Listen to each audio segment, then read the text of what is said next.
Hello friends, welcome to our channel. நாம் இன்றைக்கி பார்க்க போகிறது ஒரு சூப்பரான டிஐஒய்.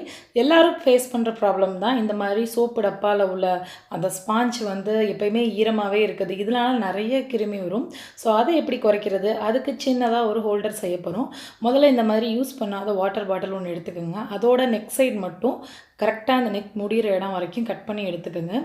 ஸோ நீங்கள் கத்தியில் கட் பண்ணுறாங்க ரொம்ப கேர்ஃபுல்லாக கட் பண்ணுங்கள். ஏன்னா அவ்வளோக்கு ஈஸியாக டக்குன்னு கட் பண்ண வரல. ஸோ ரொம்ப கேர்ஃபுல்லாக கட் பண்ணுங்கள். இப்போ நான் வந்து கட் பண்ணி எடுத்துட்டேன்.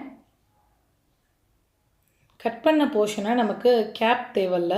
ஸோ அதை தனியாக வச்சுருங்க. இதை லைட்டாக ஒரு தடவை ஷேப் வேறு மாதிரி இருந்துச்சுன்னா ஜஸ்ட்டு அடுப்பில் ஒரு தடவை லைட்டாக காமிச்சிங்கன்னா இந்த மாதிரி ஆகிக்கும்.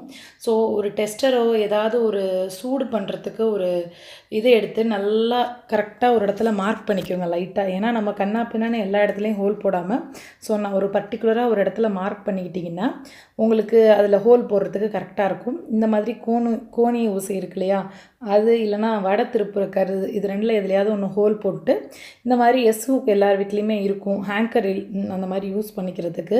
ஸோ அதை போட்டுருங்க. இல்லை இதில் வந்து ஸ்ட்ராங்காக இருக்கிறதுக்கு வேறு ஏதாவது தண்ணி பட்டால் வீணாகாமல் இருக்கிறதுக்கு ஏதாவது ஒன்று எடுத்து நீங்கள் டேப்பில் அட்டாச் பண்ணிக்கலாம். இப்போ நான் என்னோடய பைப்பில் அட்டாச் பண்ணிவிட்டு ஸ்பாஞ்செல்லாம் ஒரு தடவை நல்லா கழுவிடுங்க.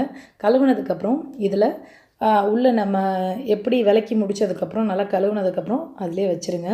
வச்சிட்டிங்கன்னா அந்த பாருங்கள் கீழே தண்ணி வடியுது.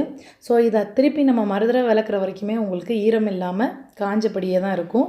ரொம்ப ஒரு சின்ன ஹேக் தான், பட் யூஸ்ஃபுல்லான ஒரு டிப்ஸ் தான். எல்லாம் ட்ரை பண்ணி பாருங்கள். ரொம்பவே உங்கள் எல்லாத்துக்கும் நான் பயனுள்ள ஒரு குறிப்பாக இருக்குன்னு தான் நினைக்கிறேன்.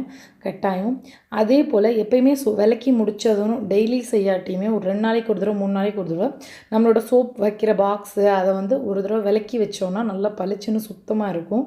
இது வந்து நான் ரொம்ப ரெகுலராக ஃபாலோ பண்ணிக்கிட்டு இருக்க ஒரு விஷயம். இருந்தாலுமே நம்ம பாத்திரத்தில் ஒட்டியிருக்க அழுக்கு இதில் தான் போய் சேரும்.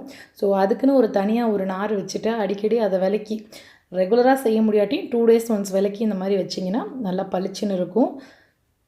இந்த குறிப்பு உங்களுக்கு பிடிச்சிருந்தா லைக் பண்ணுங்கள், ஷேர் பண்ணுங்கள். தேங்க்யூ.